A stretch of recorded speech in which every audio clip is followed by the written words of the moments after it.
Bueno, quiero comenzar leyendo aquí algo que va relacionado con el mensaje de esta mañana. Quiero comenzar leyendo este, al hermano Arthur Pink. Dice: amado lector, en el pasado miles de personas estaban muy seguras de haber recibido genuinamente la salvación y realmente confiaban en los méritos de la obra consumada de Cristo para llevarlos seguros al cielo, como quizá lo esté usted. No obstante, ahora están sufriendo los tormentos del infierno. Su confianza era carnal, estaban seguros de que su fe era suficiente para su salvación y no veían la necesidad de examinarse a fondo, exhaustivamente y con frecuencia a la luz de las escrituras, a fin de descubrir si estaban dando o no esos frutos que son inseparables de la fe de los escogidos. Si leían un artículo como este, con orgullo llegaban a la conclusión de que se aplicaba a otros. Estaban tan seguros de que muchos años atrás habían nacido de nuevo que se negaban a obedecer el mandato de 2 Corintios 13:5, examinaos a vosotros mismos. Ahora es demasiado tarde, desaprovecharon su día de oportunidad y consecuentemente su porción para siempre fue la negrura de las tinieblas. También este tratadito que me lo envió un hermano acerca del el verdadero evangelio de Cristo, comienza este hermano diciendo así, dice: en la actualidad prolifera un evangelio falso del cristianismo carnal que ha engañado a muchas almas. La mayor parte del cristianismo de hoy no se ha sometido al señorío de Jesucristo. Estas almas han edificado su casa sobre la arena y por tanto sucumben fácilmente a esta enseñanza que ha saturado a nuestra nación y a nuestros púlpitos. La Biblia nos advierte sobre este falso evangelio en Gálatas 6, 7 y 8. No os engañéis, Dios no puede ser burlado, pues todo lo que el hombre sembrar, eso también segará. Porque el que siembra para su carne, de la carne segará corrupción, mas el que siembra para el espíritu, del espíritu segará vida eterna. En mi opinión, esta es una advertencia muy seria para todos nosotros, especialmente en esta época cuando se predica en gran escala el evangelio de una fe fácil y del cristianismo carnal. La realidad es que la mayor parte de la cristiandad está engañada respecto al estado de su alma eterna ante Dios. Lo que sucede es que se predica únicamente la justificación por la fe y se omite el vivir una vida santa. Han convertido la gracia de Dios en lascivia. La actitud de la mayoría ha sido: un poco de pecado no hace mal. Es que, ¿sabes? No soy más que un cristiano carnal. Además, ¿acaso la gracia no lo cubre todo? ¿Por qué leo esto? Porque esto va con el mensaje de esta mañana, que hoy estamos en la segunda parte del tema que comenzamos la semana pasada, la vida nueva en Cristo, en Efesios 4, la semana pasada nos quedamos en los versículos 21, hoy seguimos en el 22. Y vemos cómo en los primeros 3 capítulos Pablo habla de lo que es la doctrina, de las bendiciones espirituales, lo que somos en Cristo, la posición que tenemos, y la doctrina es de suma importancia. Pero vemos que a partir del capítulo 4 entonces comienza lo que es traer esas doctrinas a la práctica y al diario vivir. Y como expliqué en los mensajes anteriores, lamentablemente hoy tenemos en muchas iglesias donde se habla doctrina, doctrina, doctrina, y es importante que uno no se puede cansar de hablar de la doctrina, pero esa doctrina hay que traerla a la práctica. Y ese es el ejemplo que vemos de Pablo, y ese es el ejemplo que no vemos en muchos predicadores. Yo he escuchado predicadores que estoy de acuerdo con todo lo que hablan doctrinalmente, hablan de la soberanía de Dios, creo 100% en la soberanía de Dios, pero ¿cómo aplica esa soberanía de Dios en mi diario vivir? Cuando estoy pasando una prueba, cuando estoy en cierta situación, ¿veo al Dios soberano? Cuando estoy siendo atacado, cuando estoy siendo afligido, ¿veo que Dios está controlando la situación? Pues a veces no, se queda solamente en lo que es en la doctrina, pero no lo vemos en el diario vivir. Entonces es importante. Y ¿Y qué es lo que la Biblia, la palabra de Dios demanda de nosotros? Como expliqué anteriormente, en algunas iglesias se van al otro extremo, solamente se habla de lo que Dios exige, lo que Dios demanda, la vida de santidad, todo esto, pero omiten la doctrina. Entonces caemos prácticamente lo que es a una simple conducta moral, pero no basada en el Evangelio. Pablo nos enseña, o sea, claramente la doctrina, la importancia de la doctrina, pero a partir del capítulo 4, lo que es la aplicación de esa doctrina en el diario vivir. Por eso le leía con lo que comencé leyendo, porque en estos casos vemos personas que obviamente en gran parte del cristianismo hoy en día, en que no se diferencia del mundo. O sea, personas autoengañadas. Ahora, voy a comenzar a leer, simplemente leerlos como repaso los versículos del 17 al 21 para entonces seguir en el 22. El versículo 17 del capítulo 4 comienza: esto pues, dice el apóstol Pablo, digo y requiero en el Señor. Noten bien, o sea, como expliqué la semana pasada, esto no es un consejo. Esto no es un consejo si lo queremos aplicar o no. No, esto es un mandato. Digo y requiero que en el Señor. Esto es para las personas que están en el Señor. Nosotros no podemos exigirle esta conducta a personas que no están en Cristo. O sea, las personas que no están en Cristo pueden comportarse bien, pueden hacer cosas buenas, pueden hacer obras buenas, pero nada de eso va a ganar su salvación. Eso tenemos que insistir en la doctrina. Insistir en la doctrina. Pero en la doctrina requiere acción de parte de nosotros. Entonces, esto pues digo y requiero en el Señor que ya no andéis como los otros gentiles que andan en la vanidad de su mente, teniendo el entendimiento entenebrecido, ajenos de la vida de Dios por la ignorancia que en ellos hay, por la dureza de su corazón, a los cuales después que perdieron toda sensibilidad, se entregaron a la lascivia para cometer con avidez toda clase de impureza. Eso es claramente una descripción de lo que vemos hoy en día en la cultura que estamos viviendo, en la sociedad que estamos viviendo, o sea, donde ya no hay restricciones, o sea, donde las perversidades más grandes, asquerosas, se promueven como algo normal, no como algo bueno, como algo que hay que hacer, ¿no? Porque estas personas ya han perdido toda sensibilidad, toda sensibilidad. Tienen las conciencias cauterizadas y eso también nos dice a nosotros que nosotros tenemos que tener mucho cuidado de no cauterizar nuestras conciencias. Porque la escritura, Dios nos habla por medio de la palabra, nos redarguye. Sabemos cuando algo está mal que el Espíritu Santo nos redarguye, pero nosotros podemos ignorar eso. Y cuando nosotros empezamos a ignorar eso y cada día hacer más y escuchar menos, la conciencia se va cauterizando y se va perdiendo toda sensibilidad. Eso es lo que ha pasado con la cultura, con la gente del mundo, pero pasa también con muchas personas dentro de las iglesias. Y dice: mas vosotros no habéis aprendido hacia Cristo, si en verdad la habéis oído y habéis sido por él enseñados conforme a la verdad que está en Jesús. Y aquí donde comenzamos hoy en el versículo 22, dice: en cuanto a la pasada manera de vivir, despojaos del viejo hombre que está viciado conforme a los deseos engañosos, y renovaos en el espíritu de vuestra mente, y vestíos del nuevo hombre creado según Dios en la justicia y santidad de la verdad. Nota ahora aquí la responsabilidad. Hoy en día a veces pensamos, bueno, no es que estamos como estamos en la gracia, no tenemos que hacer nada. Es cierto, para la salvación, bueno, para la salvación tenemos que venir en arrepentimiento y fe, pero sabemos que esos son dones dados por Dios. Dios es quien nos da el arrepentimiento, quien nos da la fe para que nosotros, no para que Dios se arrepienta por nosotros ni crea por nosotros, sino para nosotros ejercitar ese arrepentimiento y ejercitar esa fe. Dicho sea de paso, una palabra muy escasa en los púlpitos hoy en día es la palabra arrepentimiento. El ministerio de Jesucristo comenzó hablando del arrepentimiento, mandando a los hombres a arrepentirse, pero hoy en día en los púlpitos rara vez se escucha la palabra arrepentimiento.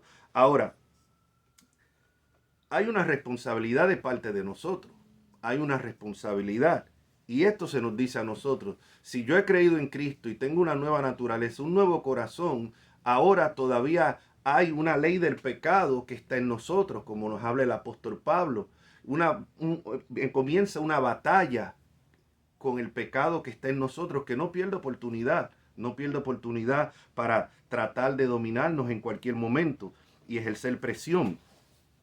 Pero nosotros tenemos una responsabilidad y eso es lo que vemos en el versículo 22. En cuanto a la pasada manera de vivir, como vivíamos antes, cuando no estábamos en Cristo, mentíamos,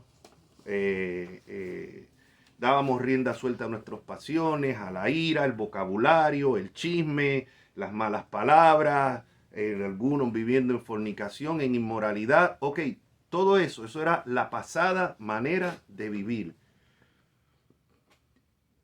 Despojaos del viejo hombre. Y aquí está la responsabilidad de nosotros. Despojaos del viejo hombre. Es nuestra responsabilidad.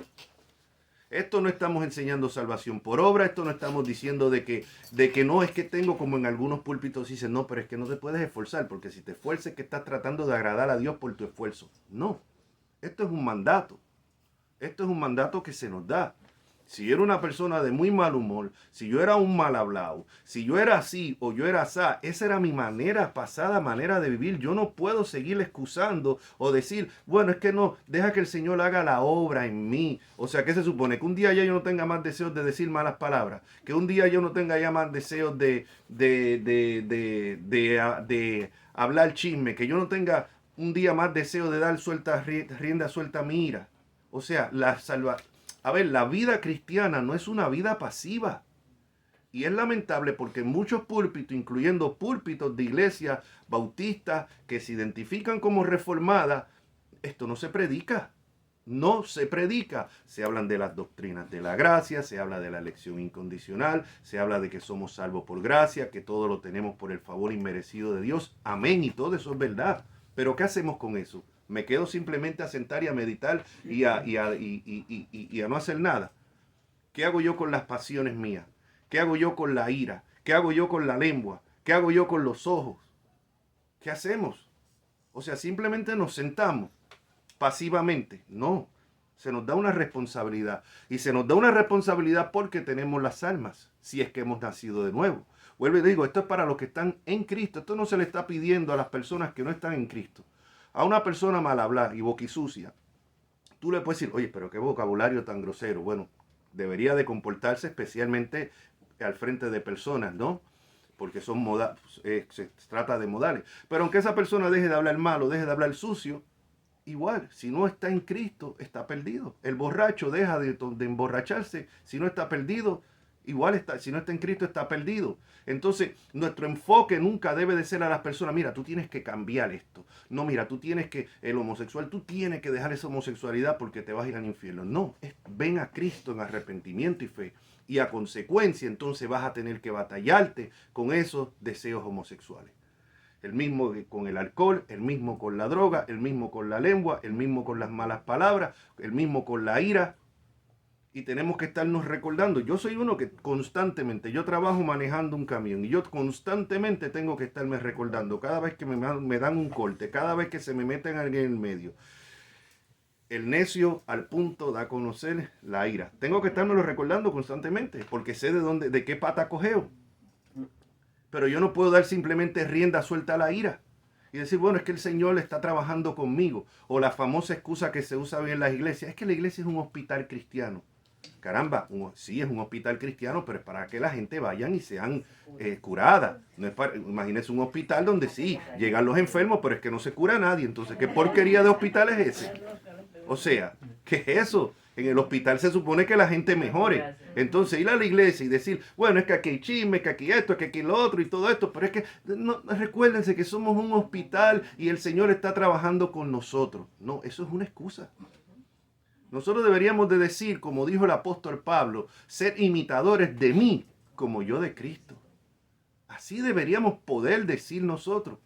O sea, claro, no ponemos la vista ni la confianza en el hombre, porque todo hombre falla, pero a la misma vez nuestra conducta debería de ser tal que pudiera inspirar a otro, como decía el Pablo, con todas sus imperfecciones. Pablo que decía, el querer el bien está en mí, pero no el hacerlo. Y hablaba de esa batalla, y esa es la batalla que todo verdadero cristiano va a tener. Todo verdadero. Y si usted no siente, si nosotros no sentimos esa batalla, tenemos verdaderamente que cuestionar si realmente somos cristianos. O sea, porque es que vienen los malos deseos. Es que el pecado está en nosotros. El pecado no pierde oportunidad. No la pierde. Entonces tenemos que estar conscientes y por eso es que se nos da el mandato, repito, no el consejo, despojaos, es nuestra, es quitarse esa responsabilidad. La salvación de principio a fin es de Dios, pero la santidad, en la santidad del diario vivir es algo que nosotros tenemos que esforzarnos. O sea, sí tenemos que esforzarnos. Y yo he hablado en una ocasión con un predicador, con un pastor. Yo le estaba haciendo ese comentario. ¿Por qué nunca se habla de esto desde los púlpitos? Yo digo, y le dije, le di un la. Y le dije, mira, yo lo que creo es que muchos predicadores, especialmente bautistas y que están se consideran reformados y eso, tienen miedo que si insisten en la conducta cristiana se les acuse de legalismo, de ser legalistas. Y este pastor me dijo, sí, es verdad. Es verdad. Es el miedo que uno tiene. O sea, reconoce que sí, que tienen como un miedo de que los acusen de legalistas y por eso esa insistencia solamente gracia, gracia, gracia, gracia, gracia. Y sí tenemos que hablar de la gracia, pero tenemos que hablar lo que esa gracia demanda. Tenemos que hablar lo que es la vida, lo que es el evangelio aplicado al diario vivir. El evangelio no es algo que solamente en la reunión del domingo un ratito y ya. El evangelio tiene que afectar mi manera de pensar, mi manera de comportarme, mi manera de actuar. Y si no, es porque no estoy entonces en Cristo. O sea, si mi conciencia no me molesta, si yo puedo pecar, vivir impíamente, sin ningún remordimiento, hay que cuestionarse si uno está en Cristo. O sea, yo creo en la seguridad de la salvación, que la salvación no se pierde. A la misma vez yo creo que muchas personas tienen una falsa seguridad, que no tienen derecho a sentirse seguros en Cristo porque su propia manera de vivir los delata. Entonces sí tenemos que hablar de la seguridad de la salvación, pero tenemos que hablar del peligro del autoengaño. El comentario que tengo aquí en la Biblia dice, en la Biblia tengo y estoy usando la Biblia Herencia Reformada, dice, viejo hombre, nuevo hombre, no solo el pasado y presente de un individuo, sino la antigua humanidad en Adán y la nueva creación en la humanidad en Cristo. Santidad, probablemente piedad, devoción a Dios en el pacto. El patrón del arrepentimiento es doble, despojarse del pecado, tanto en conducta externa, la manera de vivir, como en sus mentiras y malos deseos interiores, que son los deseos engañosos. Y vestirse de la imagen de Dios, según Dios, por la renovación de la mente a través de la verdad. Y eso es lo que vamos a ver en los versículos siguientes. Entonces no vale, bueno, es que yo toda mi vida he sido así. No es que yo soy así. No, es que eras así. Ahora en Cristo ya no podemos seguirnos excusando. Es que yo todo el tiempo he sido así. No, esa era la pasada manera de vivir. No ahora. Yo decía mentiras para salir de cualquier lío, de cualquier embrollo. Lo más fácil, una mentirita. Bueno, una mentirita piadosa. No, no existe mentiritas piadosas ni mentiras blancas. Es mentira. Y si esa era la manera mía pasada de vivir, ya no puede ser ahora. O sea, eso es algo que tenemos que tener claro. Por eso dice, ve nuevamente la responsabilidad. En cuanto a la pasada manera de vivir, despojaos del viejo hombre. Somos nueva criatura en Cristo. Es nuestra responsabilidad despojarnos. No es fácil. Duele combatir contra esos deseos, como dice Pedro, que se batallan contra el alma. Y renovaos, que está viciado conforme a los deseos engañosos. Los deseos engañosos, pasiones engañosas. O sea, y no solamente nos despojamos, sino que a la vez que nos despojamos, nos tenemos que vestir del nuevo hombre. Entonces, abandonar batallarnos contra esos deseos, contra esas pasiones, pero a la misma vez vestirnos del nuevo hombre en Cristo. Vengan conmigo a Primera de Pedro, porque esto es algo que lo vamos a ver a través de todo el Nuevo Testamento. Es algo que insistían. Vamos a Primera de Pedro, capítulo 2. Primera de Pedro, capítulo 2, versículo del 11 en adelante. Dice el apóstol Pedro: amados, yo os ruego como extranjeros y peregrinos. Como extranjeros y peregrinos. Un extranjero es que está en una tierra o en un país que no es el suyo y está solamente de pasada, de peregrinación, ¿no? Y eso es lo que somos nosotros aquí en este mundo. Este no es nuestro verdadero hogar. Nuestro verdadero hogar es en la gloria con Cristo.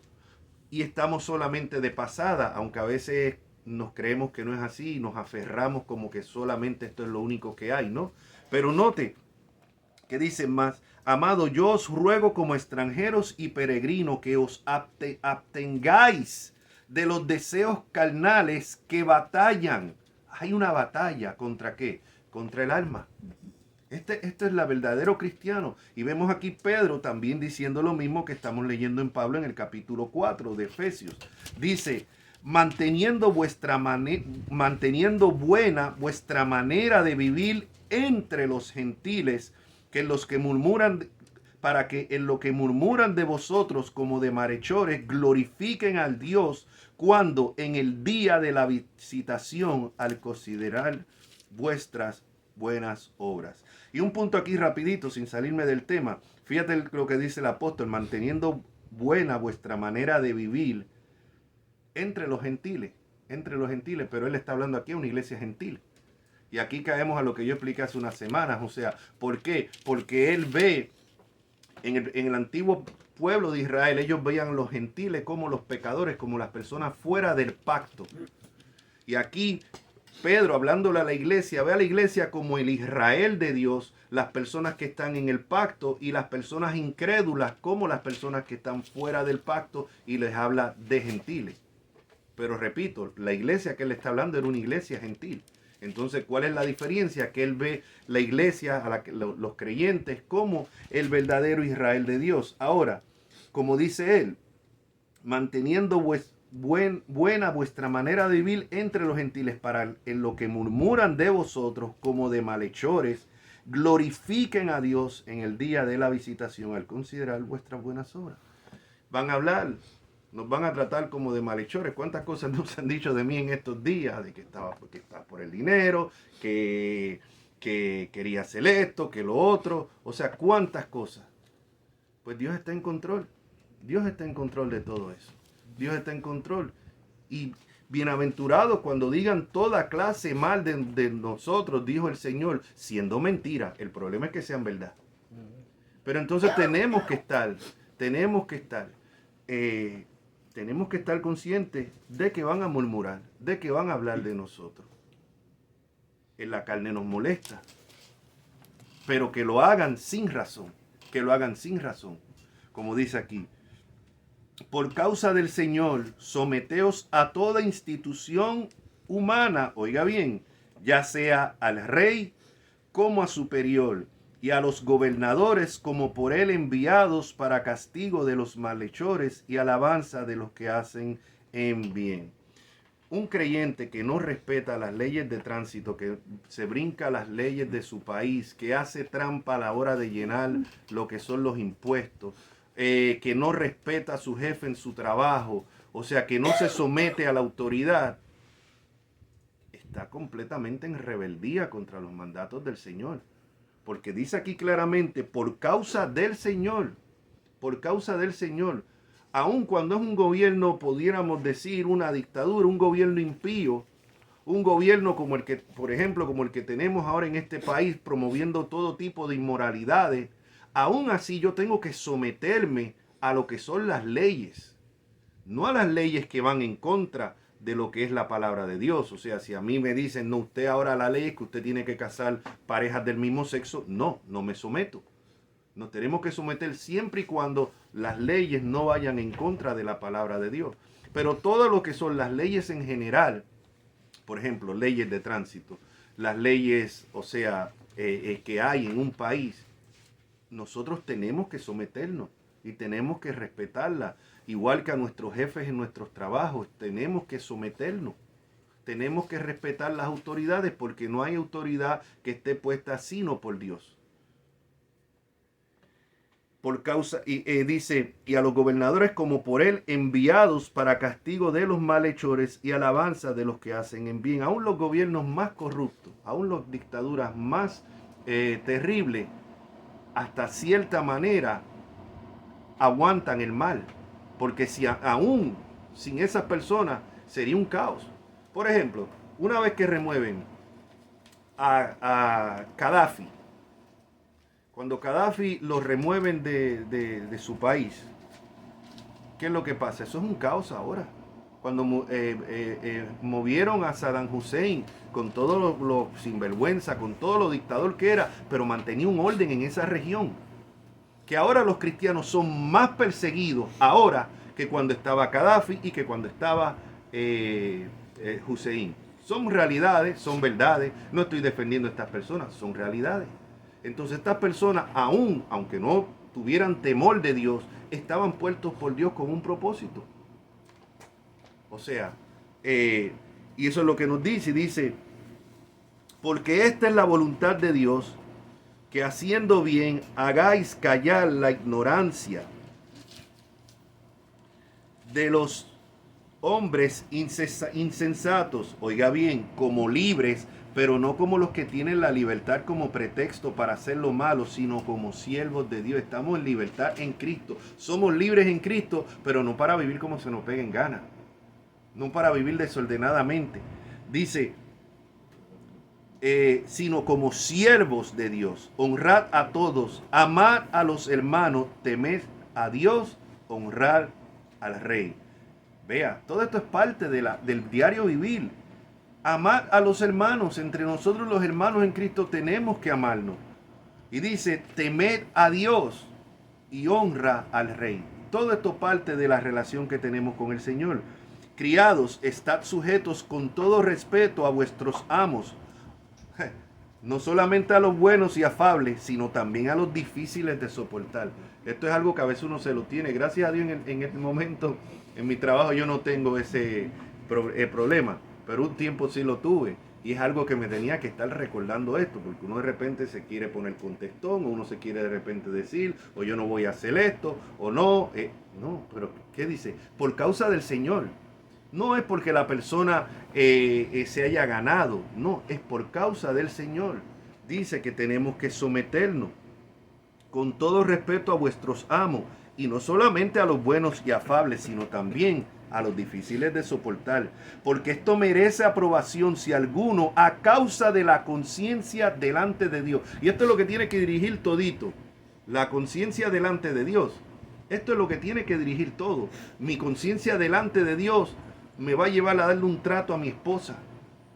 Mi conciencia delante de Dios me va a llevar a tener un respeto por mis padres. Mi conciencia delante de Dios me va a llevar a mí a someterme a las autoridades. La conciencia delante de Dios. Ahí es que está la clave. La conciencia delante de Dios. No, estoy en 1 Pedro todavía. Sí. Y dice, pues qué gloria es si pecando sois abofeteados. ¿Qué gloria es si pecando sois abofeteados?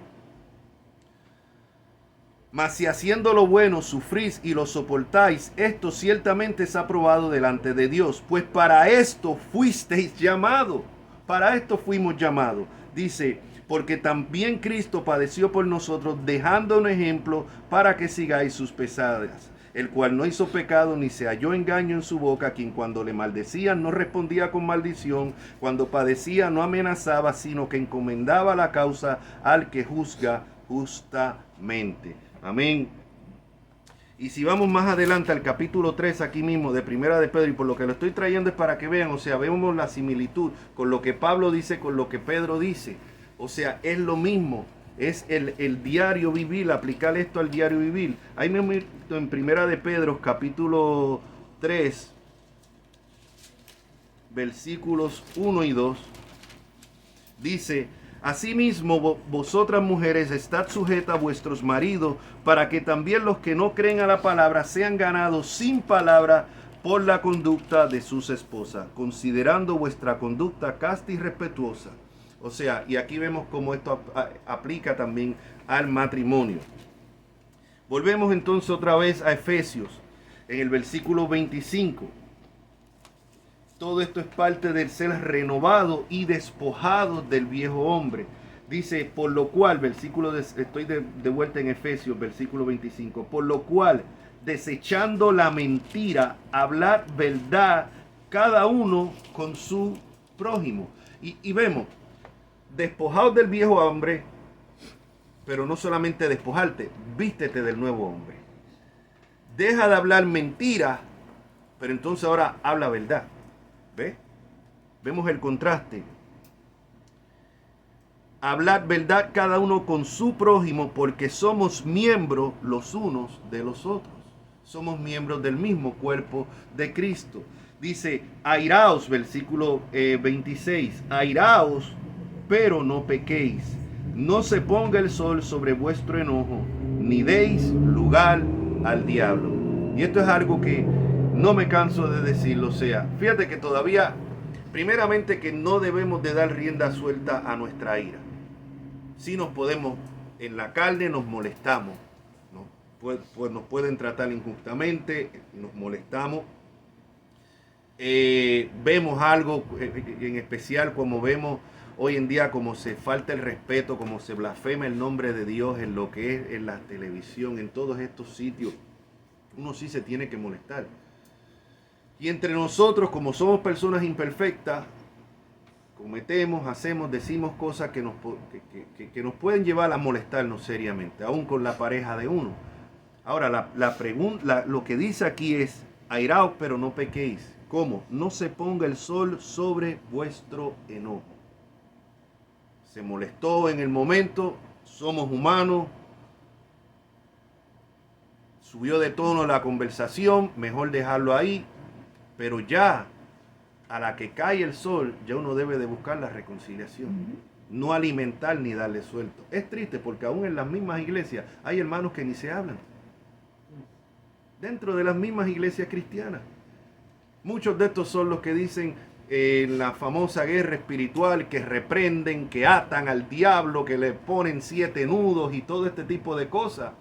Señores, por más que tú digas que reprende, por más que tú brinques y saltes, por más que tú hagas, tú llevas un rencor, una ira, y han pasado días, tú le estás dando lugar al diablo.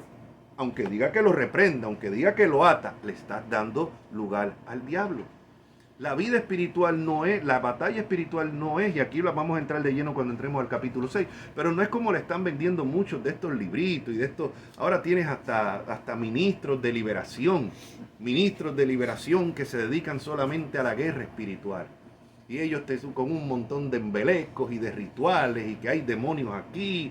Me acuerdo una vez que visitamos una iglesia años atrás, donde el predicador decía, estoy viendo demonios, aquel tiene un demonio como un mono trepado aquí en la cabeza, y el otro y uno dice, Dios mío, entonces pegaba a hacer una clase de exorcismo a supuestamente cristianos.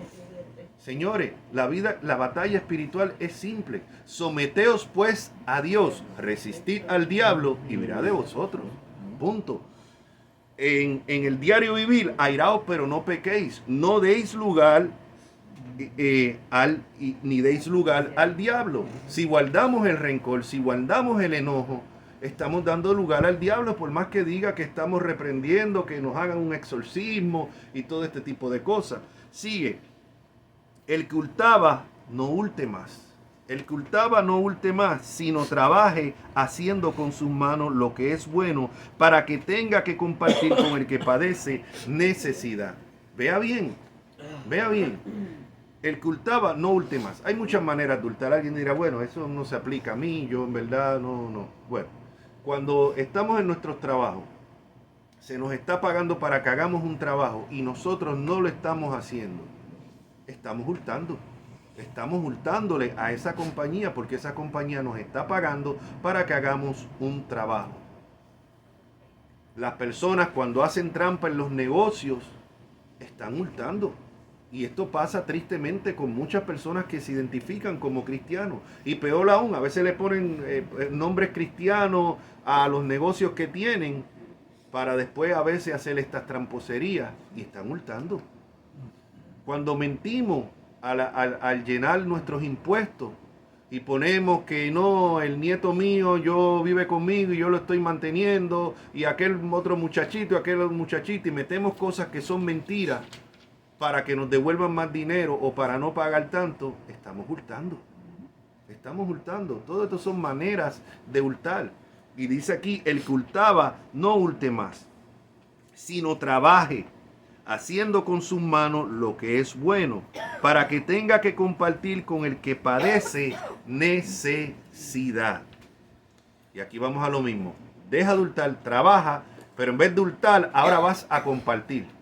Es lo que nos está diciendo, con el que padece necesidad. Versículo 29. Ninguna palabra corrompida salga de vuestra boca, sino la que sea buena para la necesaria edificación, a fin de dar gracias a los oyentes. Y aquí viene otra de esto importante. Ninguna palabra corrompida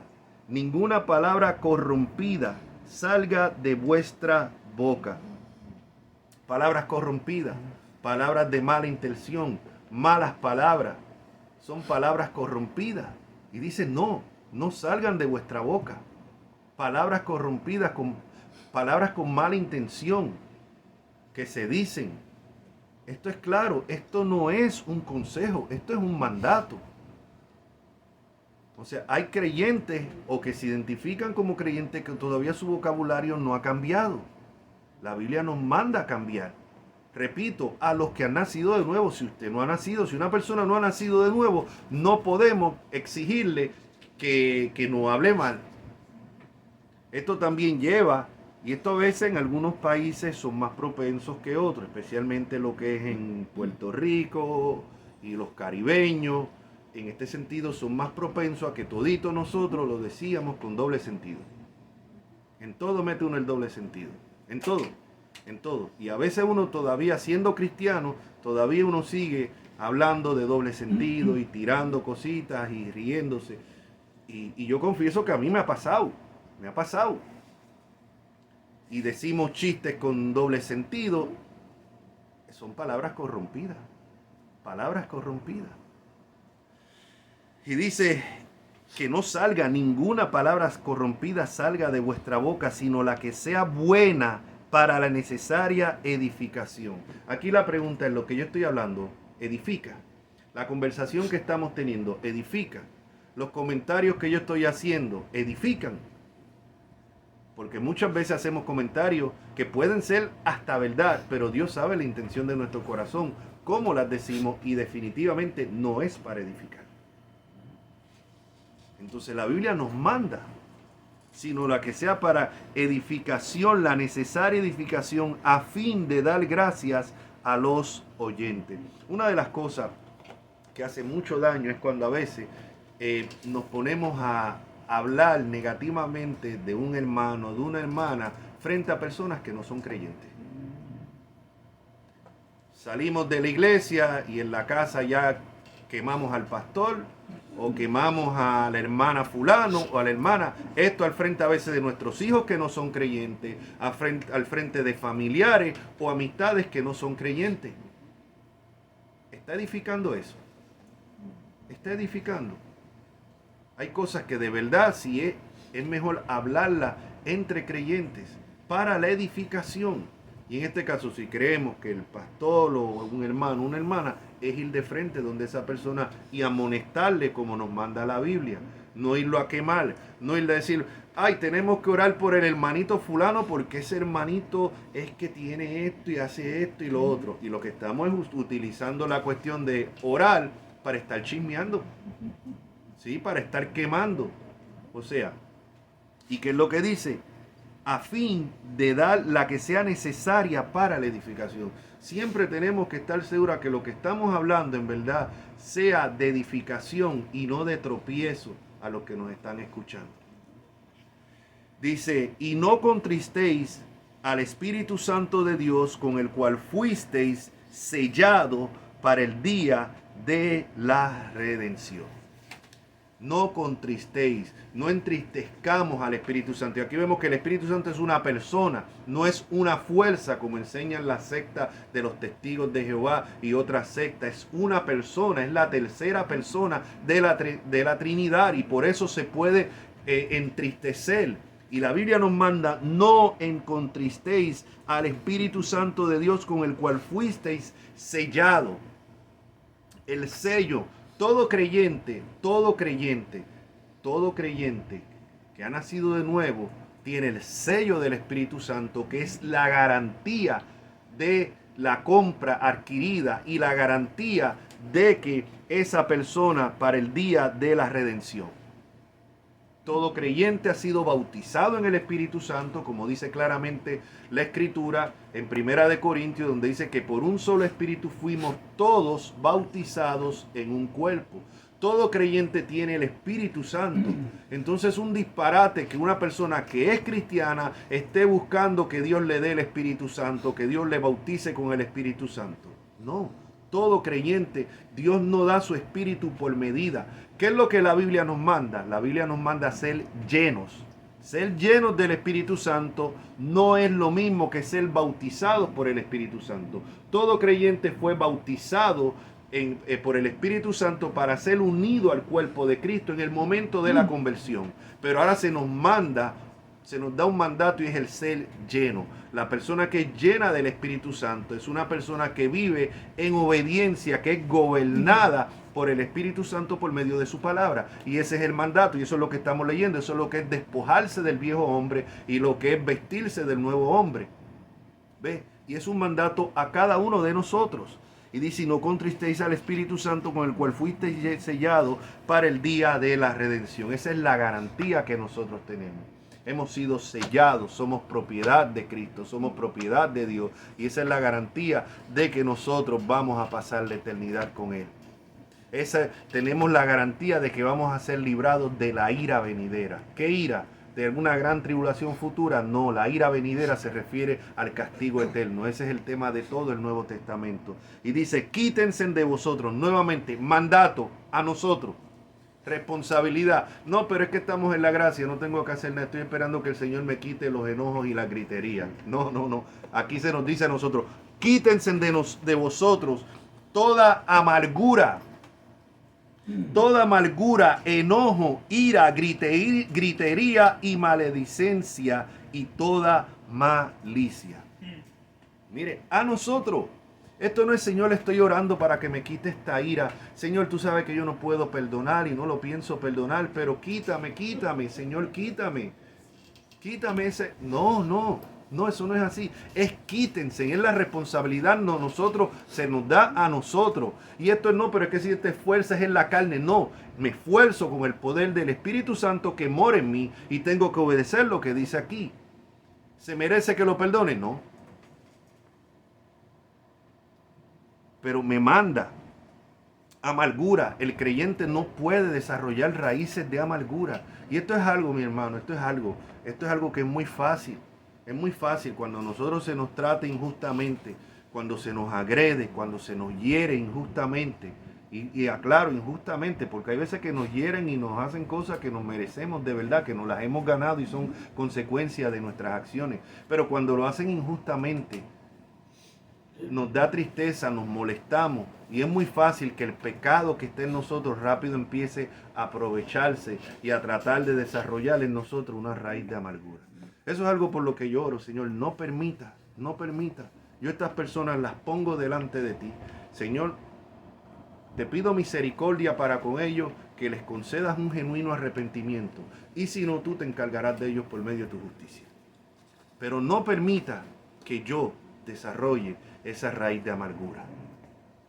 Yo he visto personas, yo en las redes sociales salí, hace tiempo que no lo leo, por un hermano, Dios mío, una iglesia en Venezuela, yo no sé qué le pasó a él allí, que ese varón, eso era todo el tiempo, dale, que machaca, que la iglesia esta, que son unos falsos, que paquitín, que pacatán. A lo mejor es verdad lo que él está diciendo. Pero es obvio que ese hermano lo que tiene una raíz de amargura terrible que está sangrando por la herida. Y somos humanos y nos puede pasar eso. Pero ahí es que tenemos que ir en oración. Señor, me siento así. Ayúdame, no permitas que desarrolle una raíz de amargura. O sea, gritería, cristianos gritando, hablando malo, maledicencia, llenos de amargura, se nos mandan. Quítense, quítense es un mandato. Antes, y aquí vamos otra vez a lo contrario, antes sed benignos unos a otros, misericordiosos, perdonándoos unos a otros como Dios también os perdonó a vosotros en Cristo. Ahí vemos, como Dios también, siempre ponerle el ejemplo, cuando nosotros parece que no podemos perdonar, que tenemos que guardar una raíz de amargura. Yo no estoy diciendo esto es muy fácil, esto es más fácil decirlo que aplicarlo. Soy consciente que esto es más fácil decirlo, predicarlo, que aplicarlo. Pero cuando estamos en esa situación, reconocerlo y clamar al Señor. Señor, Dios mío, es que tengo una ira, estoy molesto, quisiera vengarme, Señor, pero ayúdame, es reconocerlo. El primer paso de nosotros es reconocer. Estoy enojado, estoy guardando rencor, me estoy desarrollando una raíz de amargura. Señor, ayúdame. ¿Significa que se baila ese sentimiento por arte de magia de momento? No, pero a la misma vez yo no puedo dejar que esas pasiones me dominen. Ahí es que está la batalla del cristiano. Esa es la batalla que vemos del apóstol Pablo en Romanos 7. Y es la batalla de todo genuino cristiano. Y cuando nos parece que no podemos perdonar, recordemos lo que Dios nos perdona a nosotros a diario, que terminamos de una oración pidiendo perdón y no hemos dicho el amén y ya lo estamos haciendo otra vez, constantemente. O sea, hay situaciones que hay situaciones, ¿no? O sea, yo no voy a decir que alguien que entró a su casa y usted le dio la confianza que le quedara y le robó en la casa y le hizo tal cosa o en un negocio lo engañó, usted lo tiene que perdonar, pero usted no tiene que hacer más negocio con esa persona. Una cosa nos lleva a la otra. O sea, y hay veces que la confianza, una persona que usted dejó entrar a su casa y se traspasó con algún familiar suyo, con su esposa, con alguna hija, con algo de usted, caramba, usted le perdona, pero esa persona y usted no lo va a dejar entrar a su casa y quedarse con su familia. ¿Entiende? O sea, pero a la misma vez no desarrollamos una raíz de amargura, ¿no? Y eso es a lo que nos manda la Biblia. Y como le digo, es muy fácil. Acuérdense, tenemos un enemigo dentro de nosotros. Un enemigo que se llama la ley del pecado. La ley del pecado. Y no pierde oportunidad. No pierde oportunidad constantemente. Cuando nos ofenden, cuando nos hacen algo, se encarga de amplificar ese deseo, esas pasiones, de hacernos sentir la víctima, de hacernos sentir que necesitamos vengarnos, de hacernos sentir que tenemos que hacer pagar a esa persona. Recordemos, sea lo que nos haga, el Señor dice, mía es la venganza. Mía es la venganza.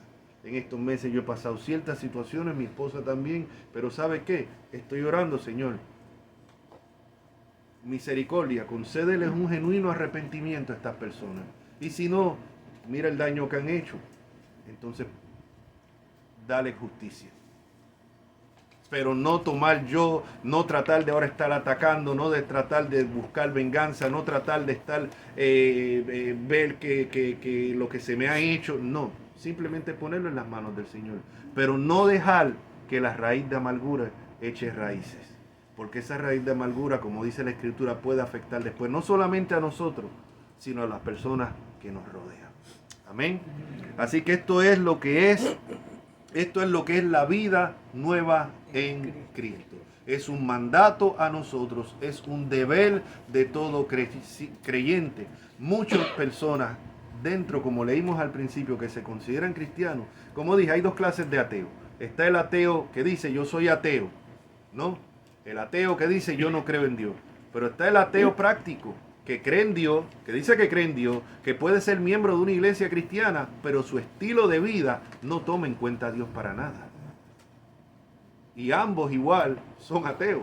O sea, uno lo dice con sus labios y el otro lo dice con su estilo de vida. Que Dios nos guarde de ser oidores olvidadizos. Que el Señor nos ayude a diario verdaderamente a vivir lo que es la vida nueva en Cristo. Repito, no son consejos, son mandatos. Por su fruto se conoce el árbol.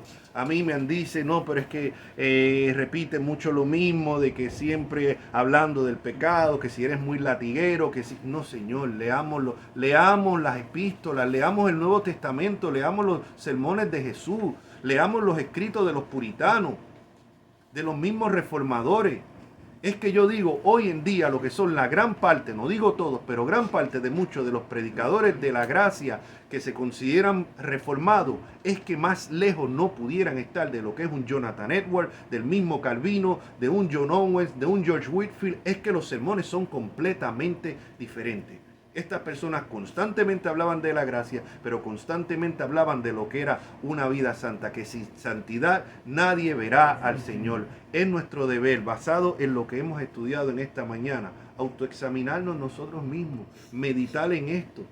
En cuántas cosas fallamos. Aquí soy yo el primero, que mucho de lo que he mencionado aquí fallo. Entonces, ¿qué es lo que tenemos? Señor, ayúdame. Pero no es Señor, ayúdame, es Señor, ayúdame, y a la misma vez esforzarme en vivir. Si es como el que pide Señor, necesito un trabajo. Bueno, sí, el Señor le pide que necesitas un trabajo, pero sal afuera a buscar trabajo. No esperes que el Señor mande a alguien a que te toque la puerta y te traiga el trabajo.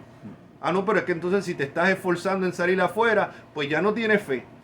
Esa es la manera de pensar de muchos. Entonces no, muestra tu fe verdadera, quédate sentado ahí hasta que venga alguien y te toque la puerta y te traiga el trabajo. No, Señor. La fe, cuando aparezca el trabajo, salgo afuera, me esfuerzo, busco trabajo, y cuando aparezca el trabajo le doy la gloria a Dios que me lo consiguió. La gloria es de Él, no mía. La gloria es de Él. Lo mismo, estamos llamados a vivir vida santa. La Biblia dice claramente en el libro de Hebreos, seguir la paz con todos y la santidad, sin la cual nadie verá al Señor. Y ahí está hablando no de la santidad posicional, sino de la santidad práctica, y el contexto lo deja claro, porque en una ocasión alguien me dijo, no, eso está hablando de la santidad práctica, no, de la santidad posicional. Claro, todos somos santos, si hemos nacido de nuevo somos santos en Cristo, apartados para Cristo, pero se nos manda a vivir en la práctica esa santidad. La santidad de Hebreo dice seguir la paz con todo y la santidad sin la cual nadie verá al Señor. Jesucristo dijo, por su fruto se conoce el árbol. Y repetiré esto en cada prédica y no me cansaré de repetirlo, porque es una realidad. Tenemos que autoexaminarnos a diario, tenemos que examinarnos verdaderamente si estamos en el Señor. Que Dios nos ayude. Padre, gracias te damos, hemos predicado tu palabra, amado Dios.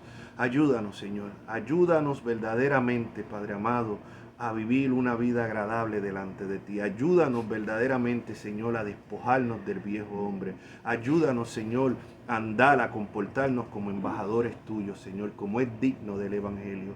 Tú sabes esta carne, Señor, que se batalla contra los deseos del alma, Padre, pero confiamos en ti, Señor.